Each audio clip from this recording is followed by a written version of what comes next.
저들에 의해서 죽임을 당한 것이 아니라 주께서 스스로 죽으셨다. 우리의 죄를 구속하시기 위해서 스스로 자의지적으로 자원해서 능동적으로 죽으셨다라는 사실을 여기서 강조해서 설명하고 있습니다. 주님의 죽으심은 저들의 어떤 불의한 재판에 의해서 붙잡혀서 달려 죽으신 그런 피동적인 죽음이 아니라 능동적인 죽음이셨다. 적극적으로 우리의 죄를 구속하시기 위한 그런 자의적인 죽음이셨다는 얘기죠. 자발적인 죽음이셨다는 얘기죠. 그럴 뿐만 아니라 사망에 이르게 하며, 영혼을 버려서 사망에 이르게 하며, 이건 죽음을 얘기하는 것이고, 범죄자 중 하나로 헤아림을 입었습니다. 범죄자 중 하나로 헤아림을 입었다 하는 얘기입니다. 범죄자 무리에 뛰어 있었다는 얘기죠. 그래서 두 강도와 함께 주님께서 십자가에 달려 죽으심으로 말미암아 행악자로, 강도로, 범죄자 중에 한 사람으로 그렇게 여김을 받았다는 거죠. 누구 때문에? 이제 그게 여기 이제 5절로 오는 거예요. 5절로. 그가 찔림은 우리의 허물을 인하여, 그가 상함은 우리의 죄악을 인하여. 그가 징계를 받음으로 바로 우리를 우리가 평화를 누리고, 그가 채찍에 맞음으로 우리가 나음을 입었다. 이 바로 이거 평화를 누리고 채찍에 맞은 나음을 입기 위해서 주께서 대신 찔리시고 상하시고 하셨다는 거예요. 죄인, 행악자 취급을 받으셨다는 거예요. 누명을 쓰신 거예요. 우리 때문에.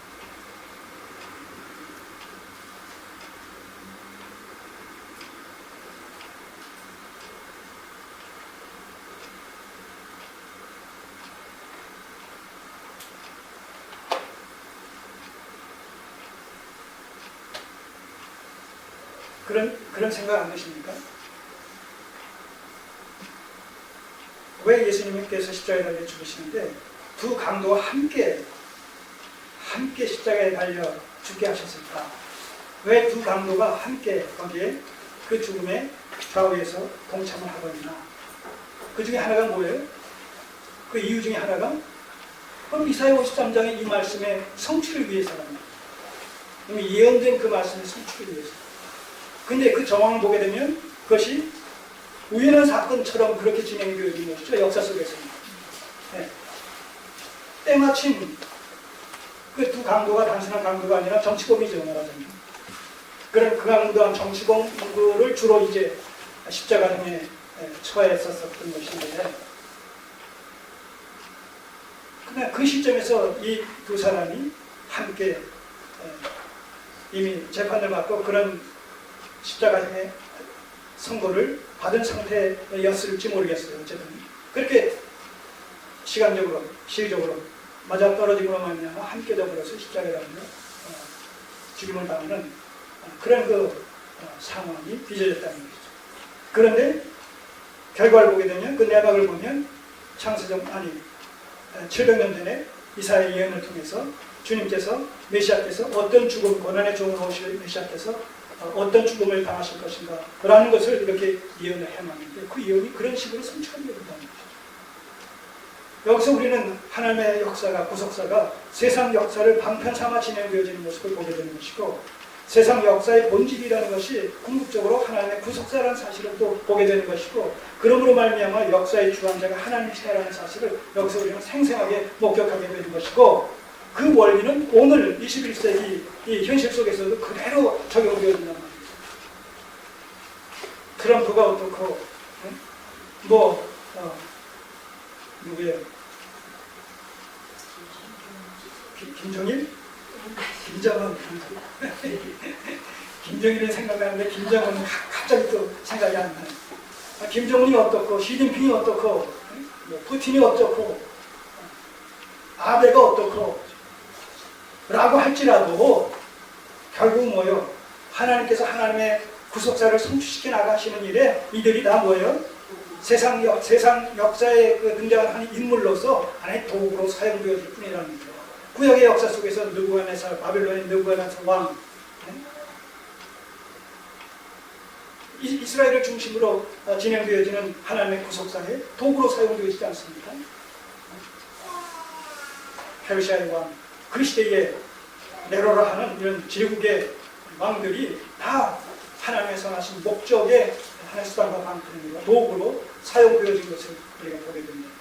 그 원리가 그대로 모든 시대에 모든 그 역사 속에서 그대로 적용되어집니다. 그러니까 우리는 누구를 의지하고 누구를 탓하고 하기 전에 뭐예요? 하나님 앞에 기도하면서 하나님의 뜻이 하늘에서 이루어진 것 같이 이 땅에 이루어지기를 우리는 간절히 구하면서 그의 나라 앞에 의를 추구하는 이런 전상지향적인 가치관에 입각한 삶을 많이 정제시켜 나가야 되는 것이죠.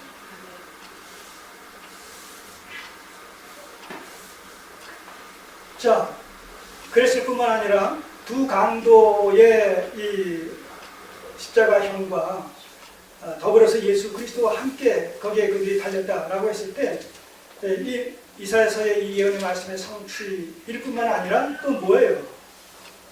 그 한편 강도가 이 마태복음이나 누가복음에 보게 되면 한편 강도가 뭐라고 얘기합니까?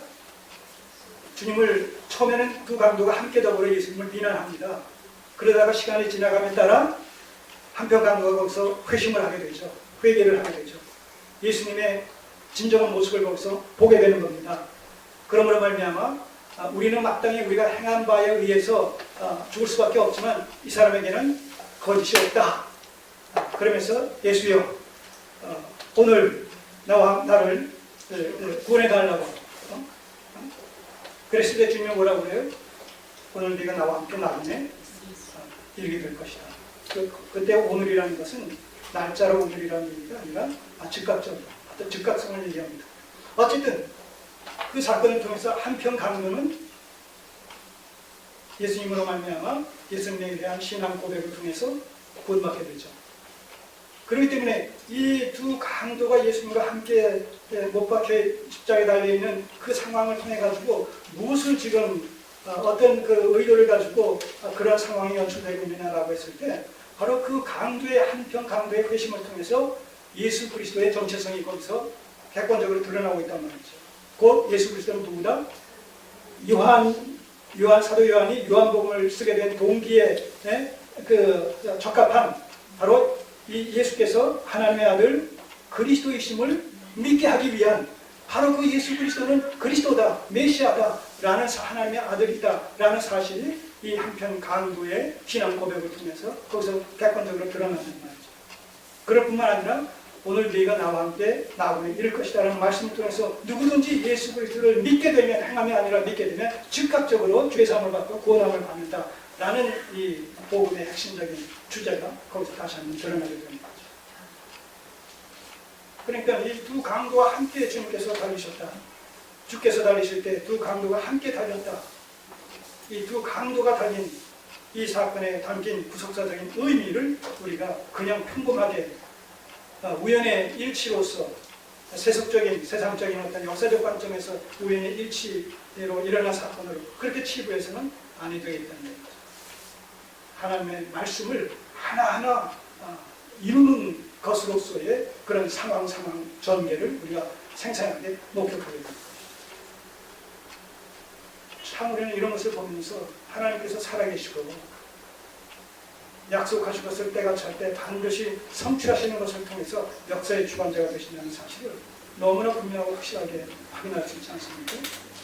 오늘도 우리가 우리 눈으로 보이지 않지만 믿음을 가지고 성경의 근거에서 살아계신 하나님, 역사의 주관자가 되신 하나님, 나의 아버지가 되어주신 하나님, 성부 하나님 되신 그 정체성을 확신하면서 하나님의 약속의 말씀에 입각해서 그분을 믿고 의지하면서 이 세상을 아무도 나를 알아주지 않는 것은 실지라도 척척 산중 어떤 고난과 시련과 어떤 연단이 가로막고 나의 가는 길을 가로막고 있을지라도 그 하나님의 신실하심을 우리가 믿고 의지하고 확신하는 가운데 요동치 않는 믿음을 가지고 의연하게 태연하게 우리의 신앙 여정길을 끝까지 가야 된다는 것이죠.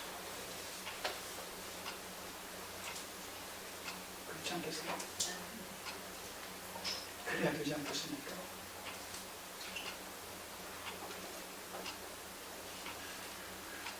이미 하나님께서는 아들 되신 예수 그리스도를 우리를 죄로부터 죄와 사망의 권세로부터 구속하시고자 내어주신 이 사건을 통해서 우리를 향하신 그 사랑을 확증시켜 주시기 때문에 우리를 향하신 주님의 사랑은 그 은혜는 그 애정은 그 관심은 결코 우리의 어떤 부정적인 그런 생각과 행동이라 할지라도 뭐예요? 그리스도 안에서 취소되거나 변경되거나 무효화가 될 수가 없는 거란 말입니다. 하나님께서는 우리를 붙들고 그리스도 안에서 우리를 붙들고 끝까지 가실 수밖에 없고 가셔야만 되고 또 가시겠다고 약속하고 계시단 말이죠. 그렇기 때문에 우리 앞에 태산줄이 가로가 있다선 칠지라도 그런 것에 방해받아서 하나님께서 우리를 놔주실 이유가 없단 말이죠. 그러니까 우리 편에서 끝까지 그 하나님을 신뢰하면서 의지하면서 의탁하면서 믿음의 정절, 신앙의 절기를 지켜나가야 될 필요가 있는 것이죠.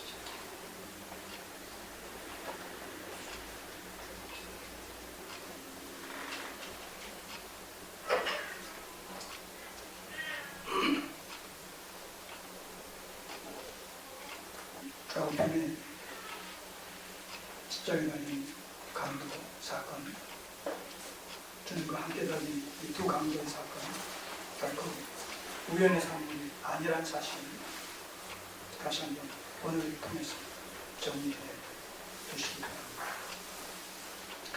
그럴 뿐만 아니라 복음 앞에선 인류의 두 모습을 또 적나라하게 보여주는 그 의미가 이 두 강도 속에 담겨 있어요. 하나님 앞에선 두 가지 유형의 인류, 인간의 모습.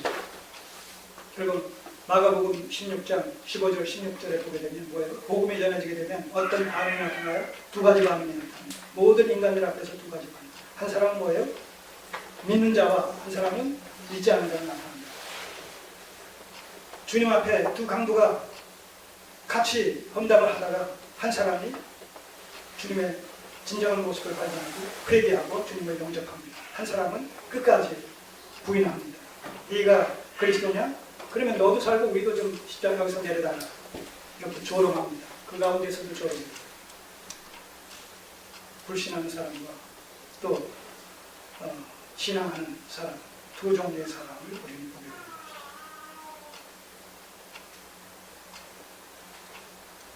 이 사람은 뭐고 저 사람은 뭡니까?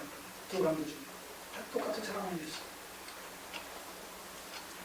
자, 오늘 우리도 그럴 수 있는, 부인할 수 있고 부정할 수 있는 그런 자들이 있는데 그럼에도 불구하고 하나님 은혜가 우리에게 임함으로 말미암아 참 그리게 하도록 예수 그리스도를 나의 주로 영접할 수 있게 해주셔서 주의 삶이라고 하나님의 자녀가 되는 이 특권, 권세를 누리게 해주시니 이게 그저 은혜 아닙니까?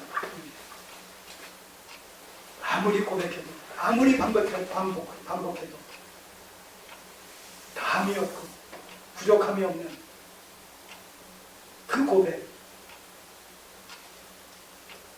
주님 나의 구주, 나의 그리스도, 나의 하나님이시냐, 이 고백을 우리는 수없이 반복해서 할 필요가 있는 것이죠. 우리의 존재 이유가 바로 거기 있기 때문에.